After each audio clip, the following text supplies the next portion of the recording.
We are going to meditate a little bit on Genesis chapter 19, leaving Sodom. Let us pray. Great God, cover my flesh. Let nothing in me interfere with your word. In Jesus' name I pray. Amen. In chapter 30 of Genesis, you observe that when Abraham and Lot were poor, they lived well together. Did you notice that? Yeah. When they were poor, they dwelt peacefully together. When we were in the Caribbean, some of us, and all you had to eat was roasted breadfruit and butter. Hello now. We dwell well with each other. We come to America, we got a few degrees, and we are living well, our noses are in the air. We go back home and we don't know the names of the persons that we once lived and dwell with. And so they separated. Because they became rich and they switched. Separation is painful, am I right? As they separated, Lot pitched his tent towards Sodom. Lot finally lived in Sodom. By the time we got to Sodom, Lot was sitting in the gate of Sodom, suggesting that he was a prominent figure in Sodom because business were done at the gate. Abraham's refusal to live in Sodom represented a rejection of homosexuality. Are you there? Lot's decision to live in Sodom represented tolerance of a deviant lifestyle.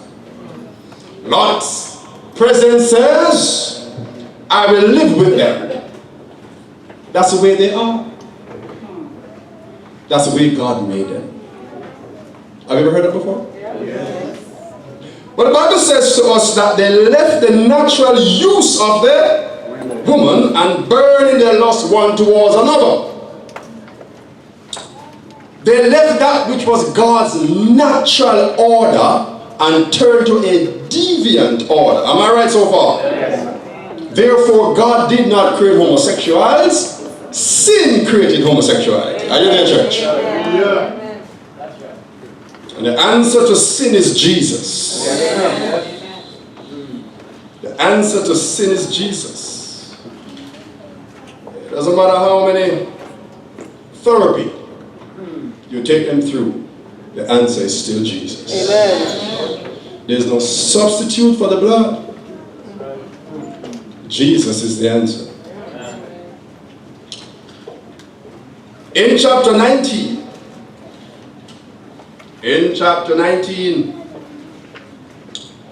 we see the investigative and executive judgment of God in operation by the time we get to chapter 19.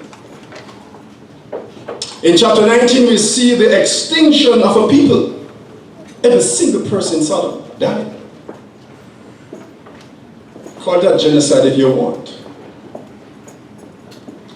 But in this chapter, we see the reason. Yes, thank you. Thank you. But in this chapter, we see the reason for the extermination.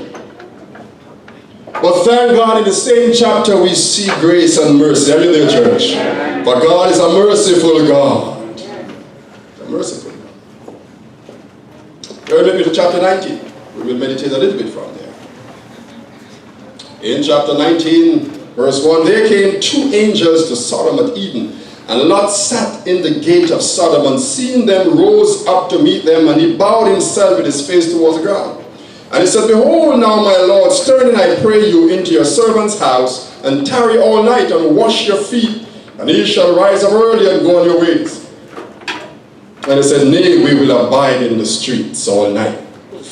observe that when God and the two angels came to Abraham, God dwelt with Abraham, spoke with Abraham, but when it touched to Lot, God sent the two angels and did not go with them. Lot pitched his tent in Sodom. Lot had a beautiful mansion in Sodom, but he did not have a family altar. His house was not conducive for God's presence. And when the angels came by, they refused to go into Lot's house. They say we would rather dwell in the street than come inside a house where there is no family altar.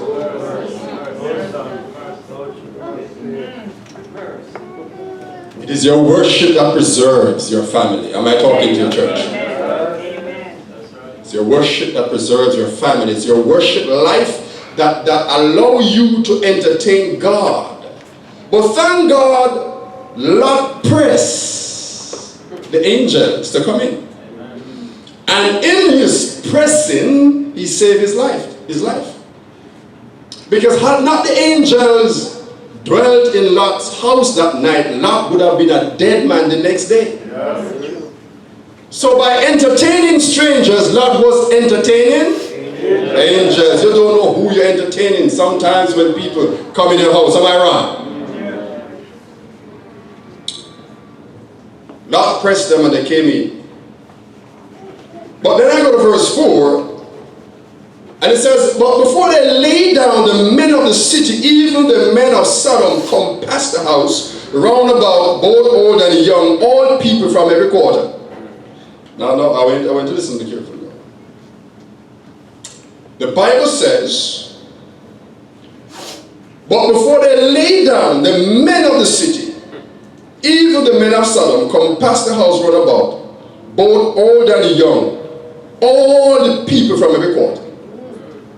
Listen to the church. Homosexuality was so pervasive in Sodom that all the men of Sodom were there. Single men, married men, young men, old men. Are you there, church? Yes.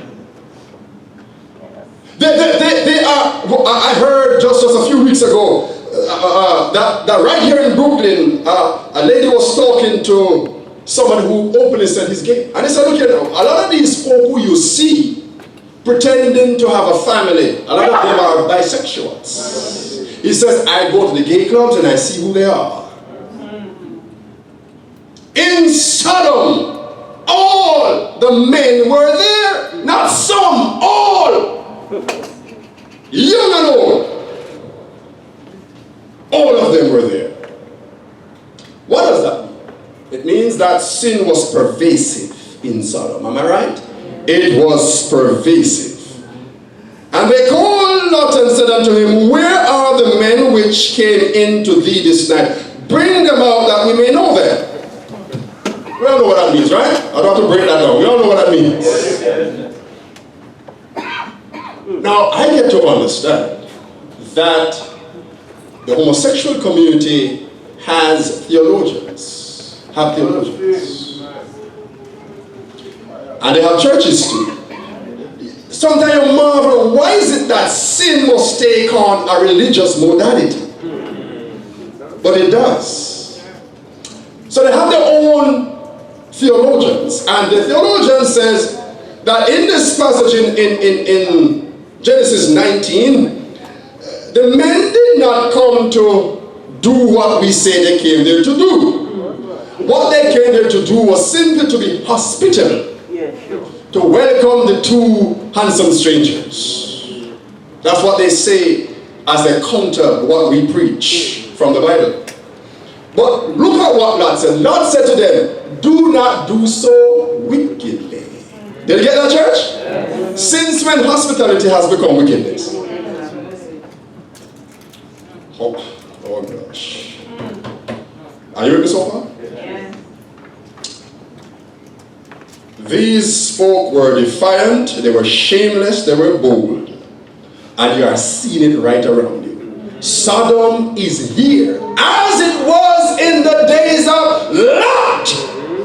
so shall it be when the Son of Man shall return. Sodom is not coming, Sodom is here. You see them on the street kissing. They put up their gay flags in their buildings. They don't care. Are you in the church? They don't care. In your face, it is everywhere. This is a sign of the end. Am I right? Yeah. When you see this thing, Jesus said, look up, your redemption draweth nigh. Yes. Do not become comfortable with sin. Yeah. Do not become tolerant of sin. And you've got to understand that this thing this thing is not about human rights. Am I talking to you? The thing is either right or wrong. It's either right or wrong. This is not a human rights issue. It's either right or wrong. Now, let's look at Lot's response to all of this. Verse 6. And Lot went out the door, and Lot went out at the door unto them and shut the door after him. And he said, I pray you, brethren, do not so wickedly. Behold, now I have 2 daughters which have not known man. Let me, I pray you, bring them out, and do ye unto them as is good in your eyes. Only unto these men do nothing, for they have come under the shadow of my roof. And the mothers who are sitting there, they are asking the question, how in the world can you take your 2 young, innocent daughters to give them to a group of men who are inflamed by lust and passion, to do to them as they please? How in the world can you do a thing like that? The mothers are asking, where was his paternal instinct? Where was the father inside his soul who would do anything to protect his young children? My point is this, beloved, when you live in Sodom, Sodom affects you. When you live long enough in Sodom, Sodom begins to rub off on you. Hello now, church? Yeah. True. There are folk who, when they're in the Caribbean, they worship a certain way. Yes. Conservative. Yes. They come up here, they do anything. That's why I give God thanks for a church like this that preserves the standard. Can the church say amen? Yes. Amen. Amen. Yes. Yes, my brother. Caribbean style worship, huh? Yes. Simple and easy. Amen. And fulfilling. Whenever the Caribbean, there are folk. When I went to a wedding, when the wedding was over, you go and you eat and you go home. Up here now I see Adventists, after the wedding is over, and at the reception, they do some kind of dance that they borrowed from the dance hall. They don't know church. Adventists! And when they finish eat, the DJ put on some kind of music and them start to dance. Electric slide. Am I talking to you now, church? Can I preach a word? Yes. When you live in Sodom, Sodom affects you. Are you there, church? Yes. It rubs off on you. Yes. Sodom affected Lot. It crystallized his morality. True. Wrong didn't look so wrong anymore. Yes. Yes. And I said, you folk live in America, and how in the world a Seventh-day Adventist Christian woman, be she single or married, can go to a massage parlor, undress her nakedness in front of a man who is not her husband, and have his hands all over her, and they don't see anything wrong with that? Your nakedness is only for your husband. Can the church say amen? Amen. When you live in Sodom long enough, you will do as they do in Sodom. Sodom rubs off on you. Sin don't look so bad after all. Am I talking to your church? It's not sin anymore. Lot was willing to give his daughter to a mob for communal rape.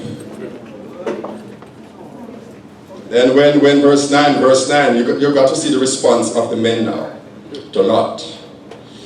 Verse 9. And they said, stand back. What I said to Lot? Stand back.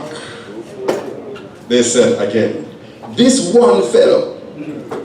And thank God that Lot was the only man in Sodom who wasn't like that. Can the church say amen? Let it be that this one fellow sitting there is not like that. Can the church say amen? Amen. He came to sojourn. He's a foreigner. He's an outsider. He came into sojourn and he's judging us. You judge them by your lifestyle. You don't have to say anything. Just marry and live clean. Can the church say amen? Just by doing that, you judge them. These are folk who are sensitive, you know. Very sensitive people. If you look at them too hard, they begin to want. Yes, true. So true. If you can't talk too hard, these are folk who will come inside your flower shop to buy flowers from you for their wedding when they could get it somewhere else because you're a Christian, just to take you to court. Are you there? Yes. Stand back! Do not interfere with our LGBT agenda. Stand back! For if you don't back off, I will let the court sue you. Shut down your shop. Shut down your bakery. And like Kim Davis, I'll put you in jail. But Kim Davis said, I'll go to jail for Jesus. Let them lock me up for Jesus. Am I talking to your church? I'll do what is right for the glory of God. And when you stand up for God, God gives to you a place in history. Nobody knew Kim Davis, but after that debacle, Kim Davis now have a place in history, a respected position in history. Am I talking to you? She was the worst nightmare for the homosexuals. Am I talking to you, church? And as we have entered now upon the final days of history, God is going to make out of some of us Kim Davises. Am I right? You'll be thrust in some circumstances that you didn't know would turn out so big. But because you stood for God, God will stand for you. The homosexual tried to shut down Chick-fil-A. There was not poor enough support. They had to back off. They back off. Am I talking to you now? Let us stand up for what is right.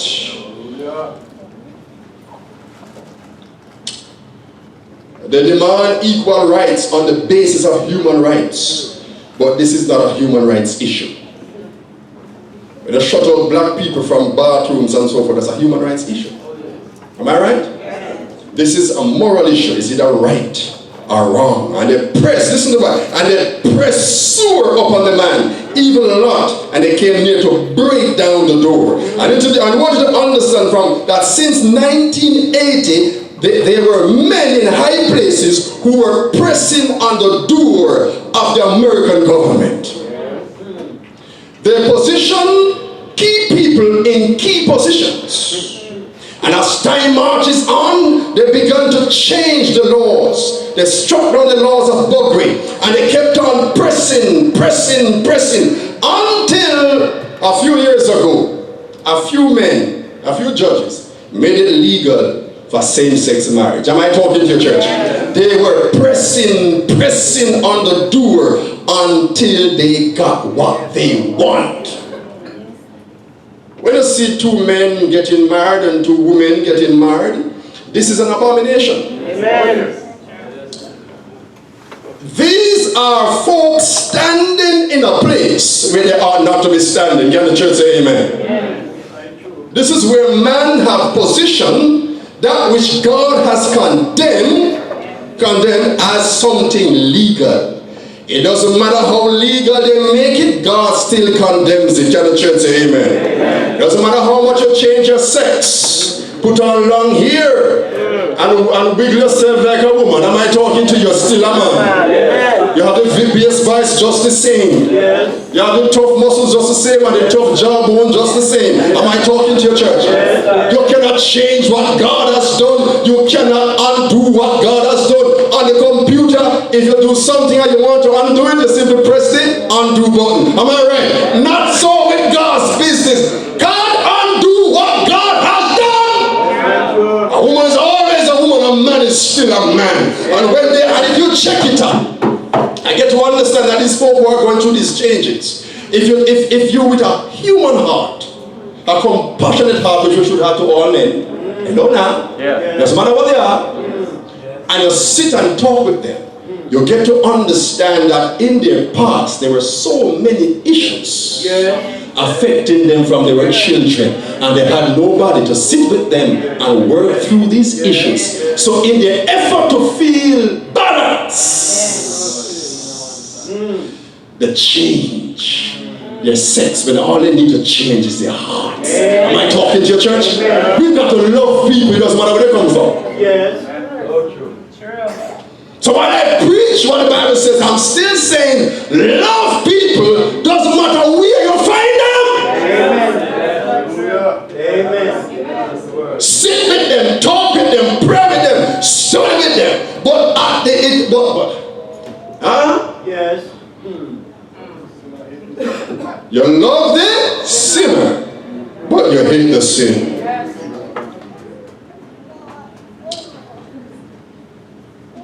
But the men put forth their hand and pulled Lot into the house to them and shut the door. Yes, sir. And smote the men. Suddenly as they pulled Lot in, one angel opened the door, the other with just one hand kept it. These angels are really strong, right? Yes. One opened the door and a crowd was, if you open the door and they're pressing on it, a flood of people should just come right in. Amen. But one opened it and the other with just one hand kept them at bay. They could push all day, they couldn't get in. Just one angel. One angel in one night killed 180,000 men. Don't joke with God's angel. Are you there, church? When they come to earth, equipped with the power of divinity, trust me, they're awesome. Yes. Amen. So when they pulled up in one flash of light and all the men were blind, but they kept on groping. Amen. That means that they were beyond redemption. Are you there, church? Yes. They were beyond redemption. No. You said to yourself, why in the world God could do this? The elimination of an entire people. But this tells you why. They were not beyond repentance. God could no longer save them. In the presence of divinity, they still continue their rebellion. Am I right, church? Yes. In the presence of that which was divine, they continued their rebellion. And the man said, verse 12, do you have any other beside so and so forth? The angel now started to ask, okay, look, we are about to destroy this place. If you have others in this place, which are your relatives, go get them. We are about to do what God has sent us to do. Amen. In this passage, God says, I will not tolerate sin. Amen. I will execute judgment upon sin. That's what God is saying to us. Praise the Lord. And verse 16, and while he lingered, what Lot did? Lot lingered, the verse 15, and when the morning arose, then the angel hastened. The angel hastened. When it touched to final events in this life, we must hasten. Hello, church. Amen. We must hasten. What you're going to do it now. Yes. The angels, God is time sensitive as it relates to end time issues. What you are going to do it quickly, yes. But not linger. Some of us will linger in Sodom, yes. Because we love Sodom. Am I talking to your church? Yes. It is convenient living in America. Yes. The train is at your fingertip, the bus is at your fingertip. Everything is easy. Are you there, church? Yes. There are corner stores and supermarkets everywhere. Right. You drive one car to church on Sabbath, and during the week you drive another car. Yes. True. So Lot lingered in Sodom when he realized what he had and what he had to give up. He lingered. Lot had a struggle between the giver and the gift. Are you getting it? Yes. Between the giver and the gift. And all of us must come to that place in our lives where we decide whether we are going to love the giver or the gift. Sure. And the Bible says to us in Revelation 13 that all they that dwell on the earth shall receive the mark of the beast. They that what? Dwell on the earth. Put that in a different context. All they that are earthly and secular and love the years of this life shall receive the mark of the beast. All those who love the giver, the gift rather, above the giver, shall receive the mark of the beast. The same struggle that was in Lot's heart will come to all of us. We must decide whether we love the job, the salary, the house, the car, more than God who gave them. So while the angel said, hurry, not linger. We're a set of people who will linger in what we should run from. Are you there, church? I said, sin affects us. Our minds are crystallized. And while he lingered, the men laid hold upon the hand of his wife, and upon the hand of his 2 daughters. And the Lord, being merciful to him, they brought them forth and set them without the city. In mercy, God gave to Lot what he did not deserve. We serve a merciful God. Amen. Watch this now.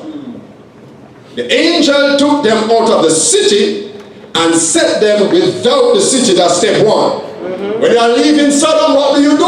You leave the city and you go outside of the city in the countryside. You know that, church? Yes. Oh, I'm glad some people say amen. Amen. I'm building somewhere, a little place in the countryside in where I come from in Jamaica. Amen. Yes, my brother.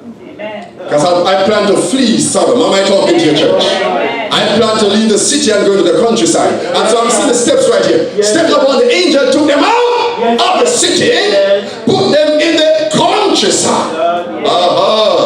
And then the angel said, and it came to pass, verse 17, when they had brought them forth abroad, he said, escape not for thy life, look not behind thee, neither stay thou in the plain, escape to the mountains. So step 1, you leave the city. Step 2, you go to the countryside. And step 3, when it becomes necessary, you flee to the mountains. Are you seeing that? Yes. 1, leave the city. 2, go to the countryside.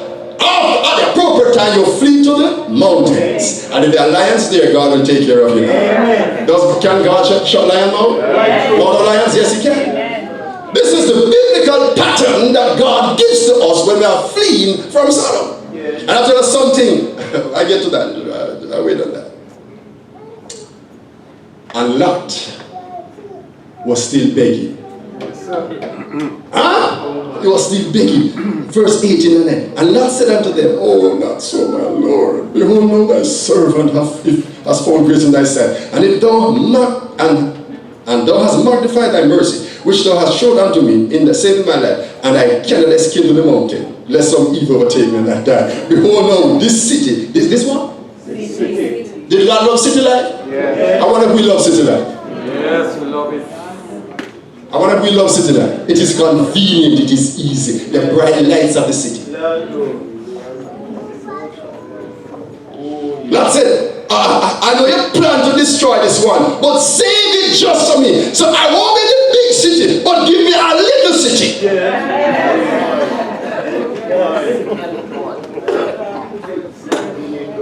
Yes, sir. And God be merciful. Grant their request. I'm glad that when I get on my knees and shut myself in a closet and begin to pour out to God, God in mercy will hear my cry. Amen. So if I sin, don't take me to the church, but sometimes take me to Jesus. Am I talking to your church?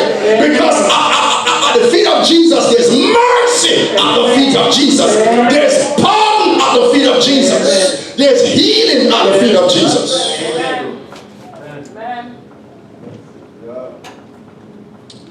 Behold, now this city is near, flee. And it is a little one. So the angel gave him permission. See, I've accepted thee. Verse 23, the sun was risen up on the earth when Lot entered into Zoar. Let me tell you something. Lot, the angel said, I won't do anything until you guys are safe in Zoar. Yes, sir. When God is covering you, he's covering you. Can the church say amen? Amen. I'm glad I serve a God who has my back. Can the church say amen? When God put a hedge around Job, Satan couldn't enter until God gave permission. Are you there, church? I'm glad that my trials are under God's control. Are you there, church? Amen. Yes, sir. And so the angel waited until Lot got to Zoar. But Mrs. Lot remembered that mansion. Yes, sir. She remembered her gold chain Yes. Microwave. and the microwave that will give us cancer.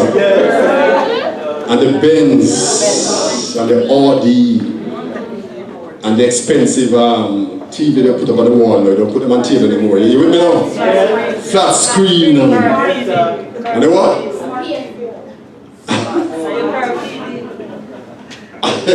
She began to think about what she left behind. Her mind was wrapped around the creation and not the creator. Her mind was wrapped around the gift and not the giver. For like the three Hebrew boys, they will say, my mind is fully wrapped around the giver. Not even my life is worth a biscuit. So throw me in the fire, because I've learned that when I've surrendered everything to God and all is laid at the altar of sacrifice, and you put me in the fire, it's only then that the fourth man will arise. Am I talking to your church? You've got to give up everything and anything and give it all. Then Jesus gives back to you everything that he has. The fourth man will walk into your fire, take the flame out of the fire, walk and talk like a natural man in the fire with you. So I'm not afraid of fire. I'm just afraid that Jesus might not be there with me. I'm afraid to compromise that God should leave me. But if I hold on to Jesus with everything that is in my soul, I said, Jesus, I can't live without my house, my car, and my salary, but I cannot live without you who died on Calvary's cross, who took my burdens. I remember, Jesus, that on the cross, in your flesh, you took my suffering. Oh my God, in your body, the stripes, you took the punishment in your flesh, but in your divinity, I was forgiven. This is the God I will not give up. I will hold on to you, because all that I need and shall ever need, I find it in Jesus. He's everything to me, and more than I can tell Jesus is to me. Am I talking to your church? So I hold on to him for dear life. When you get to that point, God shut lions' mouth. God come in the fire with you. Am I talking to your church? They're putting a pot of hot oil and the heat come out of the oil. It feels like a bubble bath. Am I talking to you? They take you, they put you on a lonely island, but that's where God wants you, because God produced the book of Revelation. Am I talking to the church? They can't do you nothing when God in your heart. Am I talking to your church? Woo! Tell the church to praise him. Praise God. Yes. Praise the Lord, man. Tell the church to praise him. Praise the Lord. His wife looked back. Well, church, if you're looking back, you're not ready for the kingdom. If you can't give up something and step over something, you're not worthy of the kingdom. Jesus gave it all just to have me. I go to prepare a place for you, and I die to make it so. If you can't give up something for Jesus, you can't step over a boyfriend. You can't give up gold chain. You're not worthy of the kingdom. Talk to me, church. He's more precious than gold. Am I talking to your church? When I get to him, I shall walk on gold. He honor me foot bottom. And that's where gold belongs. But the gold of Jesus love belongs inside my heart. Am I talking to you? Our value system is upside down. We teach you ourselves with gold when you should walk on it. Am I talking to your church? Yes, sir. Don't you love Jesus? Yes. Oh, beloved, I want you to understand that God intends for us to leave Sodom. Amen. We must leave Sodom physically, and we must leave Sodom culturally. Are you there, church? There's some stuff you must begin to do. Get your microwave out of the house, out of your house. Stop, get the TV out of your house, things like that. It's not sinful to watch TV. But if I want a pure man, I can't watch that. Sure. Can somebody say amen? Sure. You have no time to fill your mind with God's word.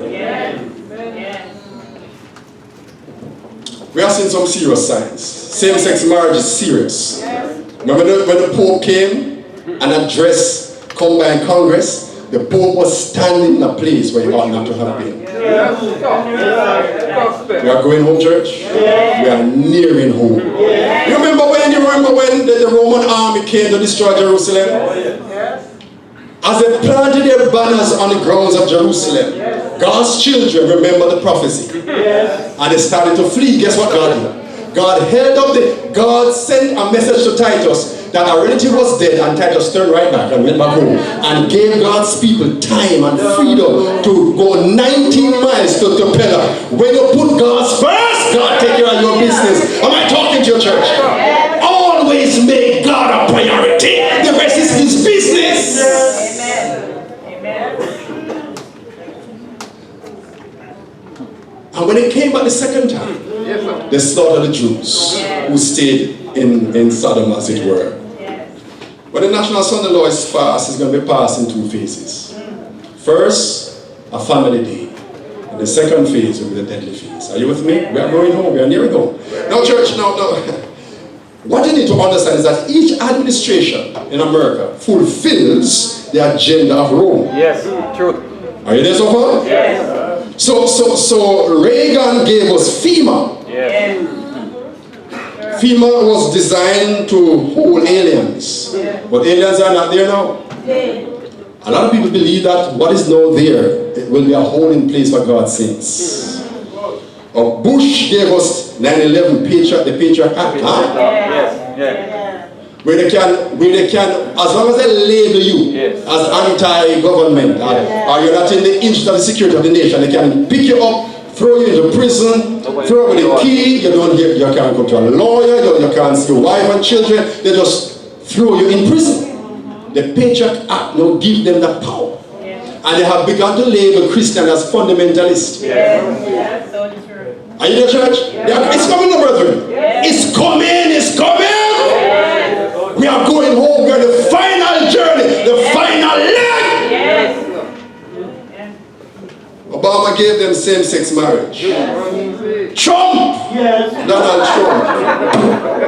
The trumpet shall sound and the dead in Christ shall rise.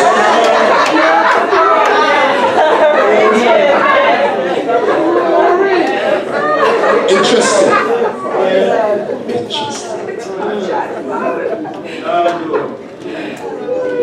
And the trump is sounding.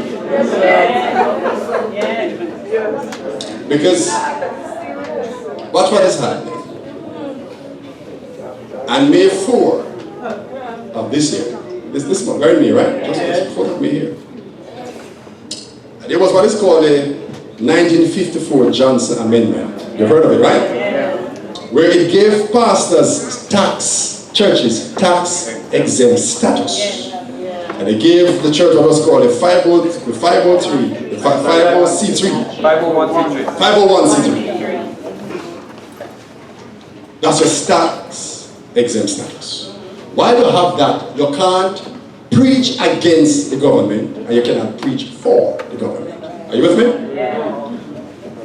Trump says, I'm changing that. Because I owe the church something, they help him to get the government, the evangelicals help him to get the power. So he said, I owe the church something, so he said, so on May 4th, he removed that Johnson Amendment, and he says it is now, a pastor can now say what he wants to say. Religious leaders can now say what they want to say. They can take church money and support any government they want. But watch this, church. What this means for Adventists is that Trump has given the prophets of Baal. And there was a Protestants, but the protest is over. The protest is over. It will become official in September. So there are no more Protestants except us. Am I talking to you, church? So what is left? They are the prophets of Baal. So the prophets of Baal now have the legal right to lobby the government for the change of the day. Which day will they lobby for? Sunday, the mark of the beast. We are seeing signs of the time. fulfilling in front of our eyes. We are nearing it.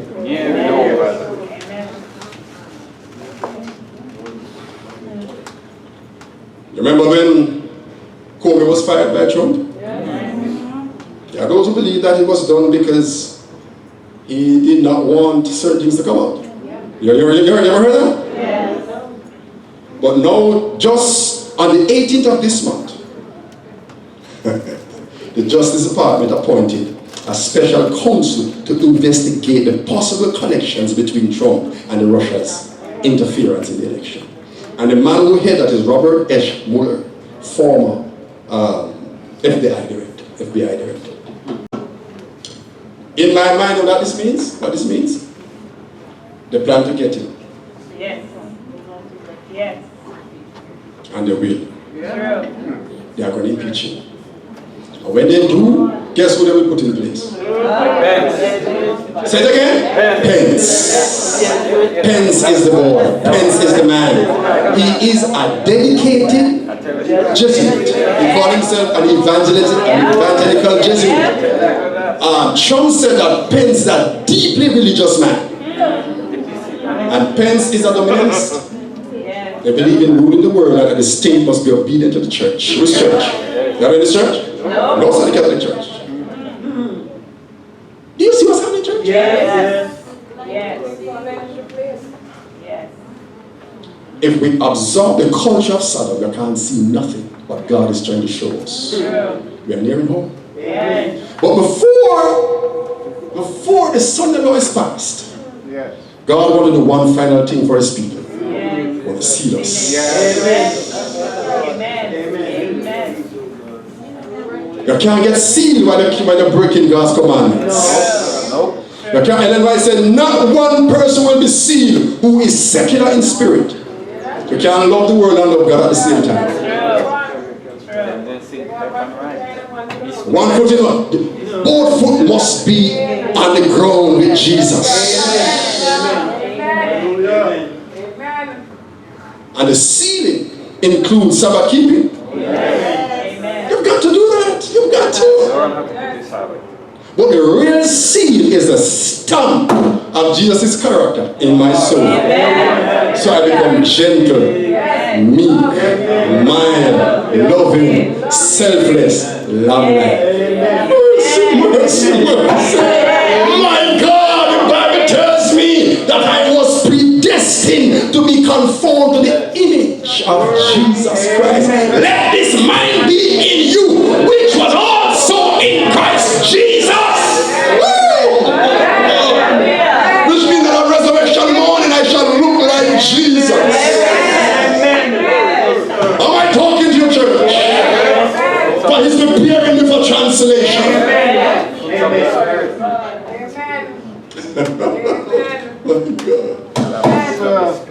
Have you ever seen a tomato? Yes. You cut it in two, it has a center. Yes. Around that center are the seeds surrounded in concentric circles. Have you ever seen a beehive? A hive of bees? Yes. They don't fly like this, you know. They move like this. Yes. They are moving like this. In a circle, and there's a center. Yes. When Jesus is coming back, yes, sir. Jesus will be at the center. The angels around him. Yes. When he collects the saints, this is how it goes back to heaven. Jesus in the center. All those who have been through bitter persecution, they surround him in a circle.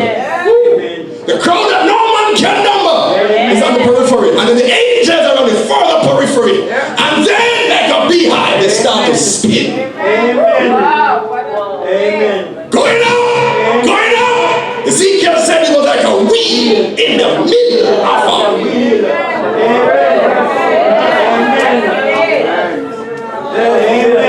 Hallelujah, hallelujah, hallelujah. Church, I want to be in the Ezekiel wheel. Spinning, glowing towards glory. I'm not worthy, but his blood has made me worthy. And while I'm growing up, I'm crying. I look at angels, I look at Jesus, and all I can do is cry. For I know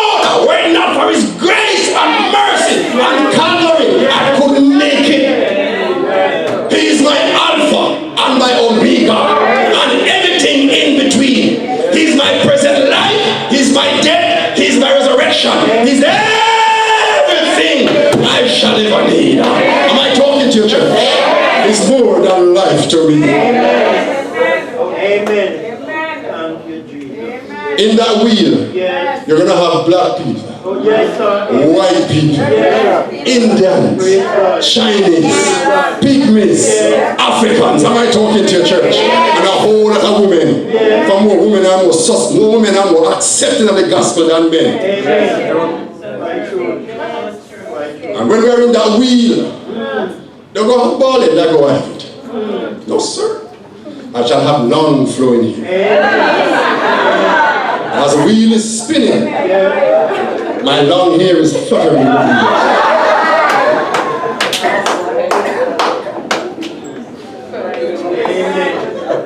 In that wheel, you will have obia men, former obia men, former homosexuals. Am I talking to you? But God save us from our sins, but not in our sins. Amen. You're going to have men in that wheel from every facet of life. Yes. The prosecutionist, the Satanist, the witch, the wizards. Am I talking to you? Because God will show Satan that there's no facet of life that his blood can conquer.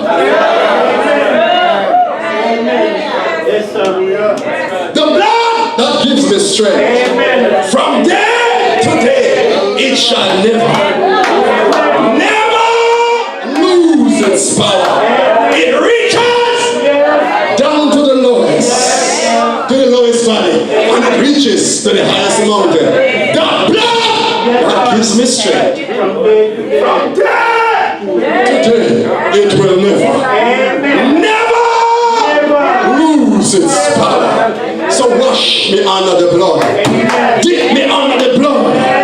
Give my stains to Jesus. He'll make me whiter than snow. I can't help myself, but Jesus can help me.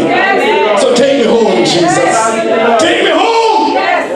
Take me home. And as we near the city, the angels shoot off. And they form a guard of honor at the 12 gates. The wings tipping.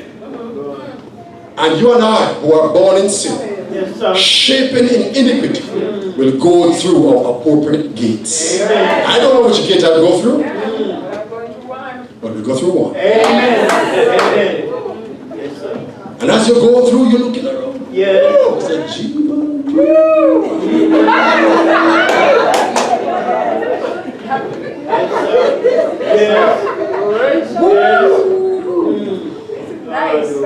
I can't believe it.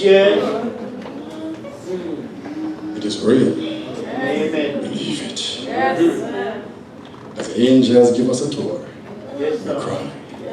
It's beautiful, but let me be with Jesus, the one who died for me. Pass me now to the gentle Savior. Hear my humble cry. Why? My God, my God. Wow! Do not pass. Amen. My God, my God. Shall we sing?